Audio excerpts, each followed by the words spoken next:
It is a combination of database, distributed database management and object-oriented database data management. So we all know distributed databases. A distributed database is a set of connected databases stored on multiple computers that appears to use in a single database.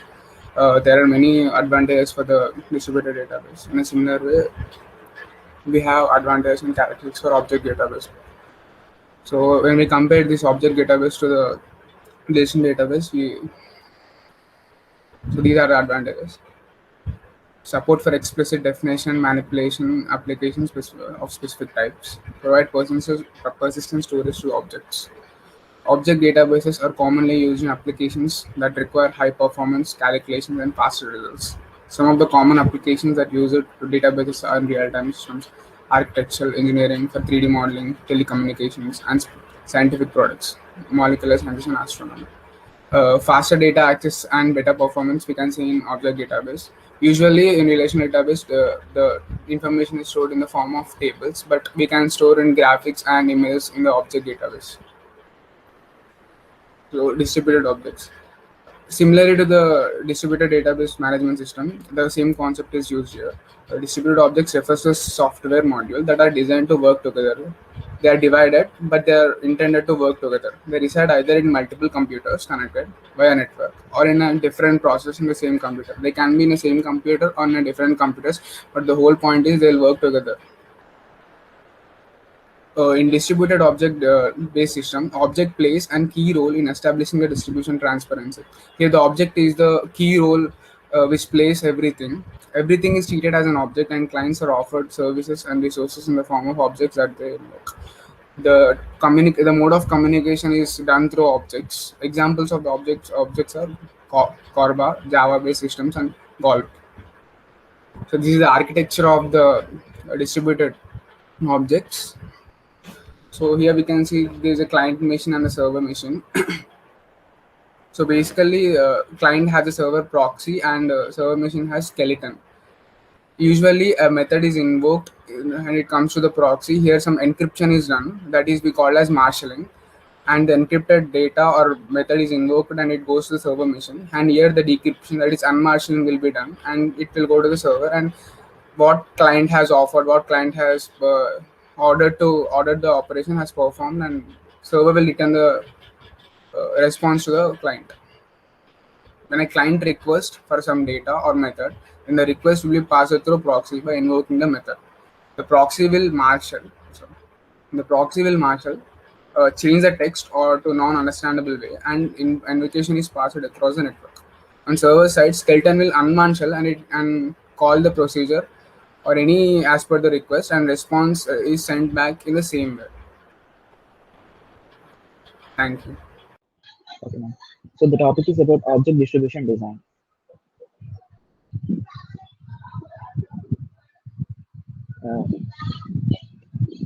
You can share the complete slide. Yeah. Generally, before we talk about object, let's talk about class. So class is encompassed with data members and member functions, and object is used to act as reference for the class. So we call object as entity of the class. So an object is defined by its state and its methods. And here we can fragment the state or method definitions in the object. Like we can split the methods into 2 or 3. So in method definitions, there are 2 types of methods. Some methods may invoke other methods in it. So such kind of methods are called as complex methods, but the methods which only contain a simple definition called as simple methods. Keep on saying the slide. So as you said that the fragmentation is nothing but partitioning. There are 3 types of partitioning: horizontal class partitioning, vertical class partitioning, and path partitioning. Horizontal class partitioning. In a class, we have at least one instance variable which is value based. By considering its domain values, we can consider that value based variable and fragment the class into horizontal class fragments. To put it simple, given a class C for partitioning, we can create subclasses C1, C2 up to Cn, each of which takes instances of C that satisfy the particular partitioning condition, which is also called predicate or qualification. If these predicates are mutually exclusive, then the classes C1 up to Cn are disjoint. First of all, when we define C1 and C2 subclasses, first we need to change C's definition as an abstract class, which cannot have a object for itself, but its subclasses can have it. The objects of C class are now distributed to C1, C1, C2, Cn classes based on the value of the partitioning attribute. Okay, let's see an example of it. Now consider the class employee, where we have attributes employee ID, employee name, employee salary, department info, project info, and we have instance, instance 111, instance 133. So here in this class employee, we take the attribute employee salary. This is the instance variable on which horizontal partitioning is done. This is also called as partitioning instance variable. Based on this employee salary value, we have divided the employee class into two subclasses, H1 and H2, where H1 is employee salary less than 1 lakh, and the H2 class is employee salary greater than or equal to 1 lakh. The condition or predicate that restricts the domain of an partitioning instance variable to define a horizontal class fragment is known as qualification or predicate. Here, employee salary greater than 1 lakh, sorry, less than 1 lakh, and employee salary greater than or equal to 1 lakh is the predicate. And the employee salary attribute is the partitioning instance variable. Based on this value, we have two instances for the employee class. First of all, we made this employee class into an abstract class. And we have divided the employee class objects. These are the object IDs. 111 and 133 are the object IDs. We divided them and gave to the classes H1 and H2 based on the employee salary. It is 15,000, so we gave it to class H1. This is 1,80,000, so we gave it to class H2. This is horizontal class partitioning. Let's go to vertical class partitioning. Vertical class partitioning. A class can be fragmented vertically into a set of vertical class fragments, V equal to V1, V2 up to Vk, such that each vertical class fragment Vj as a non-empty subset of instance variable IVj equal to I1 of Vj, I2 of Vj up to In of Vj, where each Ik of Vj belongs to I, k equal to 1 to Nj. It's really complicated, right? So let's see a simple definition of it. Given a class C, we fragment it vertically into C1 up to Cm, produces a number of classes, each of which contains some of the attributes and some of the methods of the original class. Each fragment is less defined than the original class because here previously in horizontal fragmentation, every class had the same attributes. But here it is not like that. We divide the attributes vertically, so each fragments have less than the original class. The instance variables describing the object of a class are now distributed over its vertical class fragments. So let's see this example. Consider the class employee. Here we'll be vertically partitioning it with two instances, PV1 and PV2. In PV1, we have given the attributes employee ID, employee name, employee salary. And in the class V2, we have given department info, project info.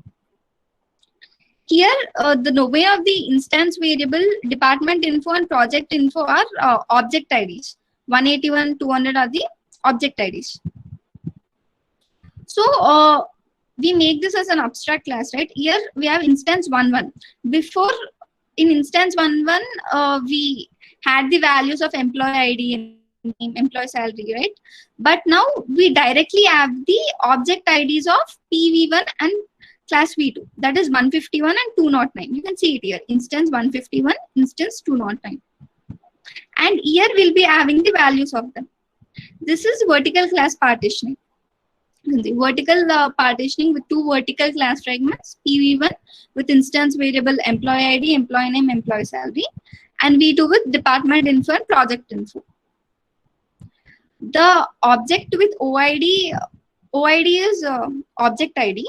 111 of employees composed of two sub-objects, that is 151 and 209 of PV1 and PV2. Sorry, PV1 and V2. So you can see that.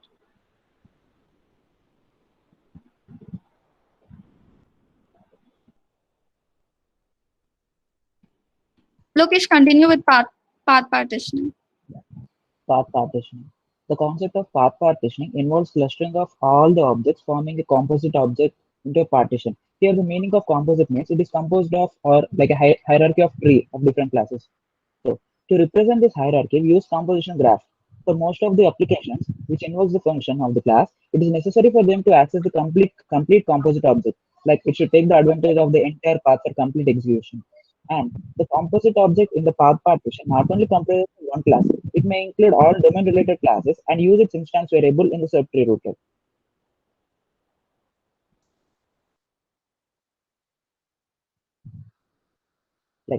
Like I said, a path partition can be represented as a hierarchy of nodes forming a structural index. Like each node of the index, like in the diagram, each node of the index points to the objects of domain class of the component object.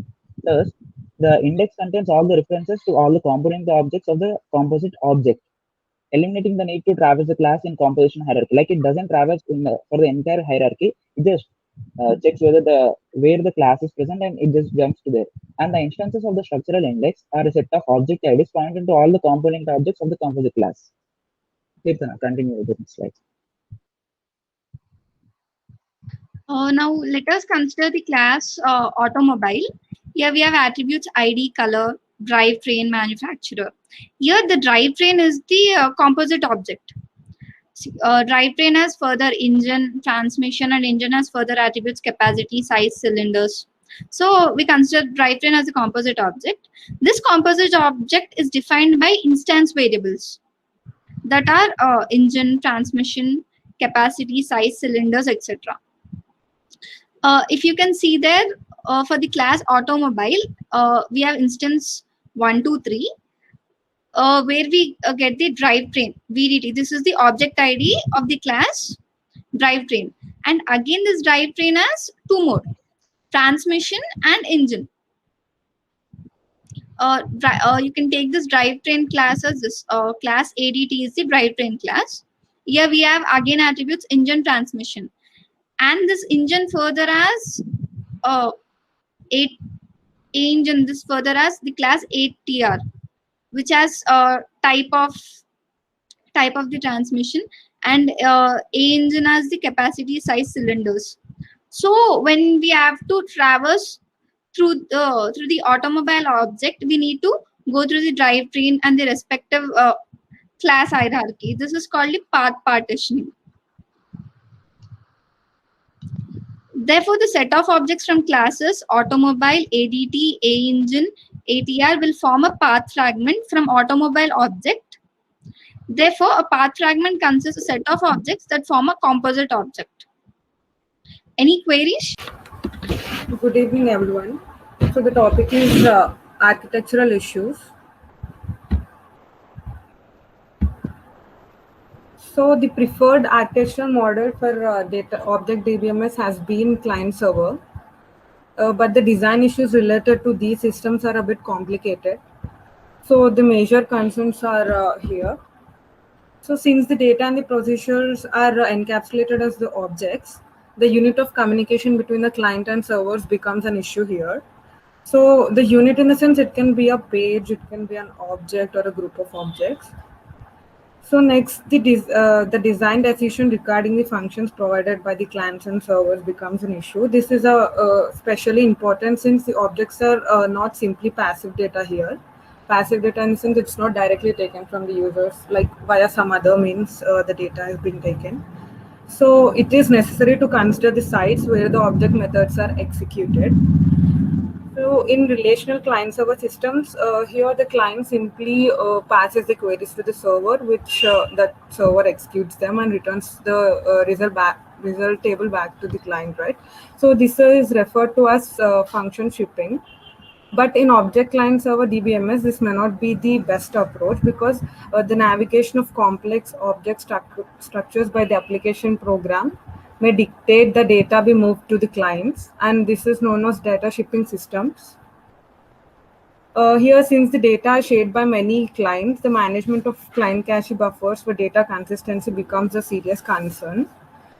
Client cache buffer management is a bit related to the concurrency control, since the data that are cached to the clients may be shared by the multiple clients, as we know, and this has to be and here this has to be controlled because this issue has to be controlled. So because most commercial object DBMS uses locking for concurrency control, so the fundamental architectural issues becomes the placement of locks and whether or not the locks are cached to the clients here. And next here, the objects are complex structures. As complex structures, there may be a possibilities for prefetching component objects when an object is requested. Prefetching here in the sense loading the resources before it is needed to decrease the time. Like when we needed for loading, it takes time, right? So prefetching is before needed the resource is loaded. So the relational client-server system do not usually prefetch data from the server, but this may be a valid alternative in case of object DBMS. Good afternoon. My topic is object migration. As you all know, migration means moving from one place to another. In distributed database, objects move from time to time between sites. So while moving, it raises a number of issues. So, let's see the issues. First issue is unit of migration. In unit of migration, it is possible to move the object state without moving the methods. Means its state is moved but not its methods. Next, the application of methods to an object requires the invocation of remote procedures. Even if individual objects are units of migration, then their relocation may move them away from their type specifications, and one has to decide that the types are duplicated or at every site where instances reside or types are accessed remotely when behaviors or methods are applied to objects. Now, there are certain alternatives. So let's discuss three alternatives that can be considered for the migration of classes. First one is the source code is moved and recompiled at the destination. Next is the compiled version of a class is migrated just like any other object. And the third one is the source code of the class definition is moved, but not its compiled operations, for which lazy migration strategy is used. Next, another issue in while moving is movement of objects must be tracked. The common way of tracking these objects is to leave surrogates or proxy objects. Now, what is surrogates or proxy objects means? They are the placeholder objects left at the previous site of the object, pointing to its new location. Access to proxy objects and are directed transparently by the system to the object themselves at new sites. The migration of objects can be accomplished based on current site. Next, objects can be in 4 states. They are ready, active, waiting, suspended. Now let us look in detail about them. Ready state. In ready state, objects are not currently invoked, but and also they have not received a message, but they are ready to receive a message. Whereas in active state, objects are currently involved in an activity in response to invocation or a message. In waiting state, waiting objects have invoked another object and are waiting for a response. In suspended objects are temporarily unavailable for invocation. So migration involves 2 steps. Those are shipping the object from the source to destination and creating a proxy at the source, replacing the original objects. Next, the 2 related issues may also be addressed here. One relates to maintenance of the system directory. As objects move, the system directory must be uploaded to reflect the new location. This may be done a little late whenever a surrogate or proxy object redirects an invocation at the time of the moment. And the second issue is that highly dynamic environment where objects move more frequently. The surrogate or proxy chains may become quite long in this case. It is also useful for the system to transparently compare these chains from time to time. And the last issue is movement of composite objects. Here, the shipping of a composite object may involve shipping other objects referenced by the composite object. And also we have an alternative method for this, that is dealing with this object assembly. Thank you.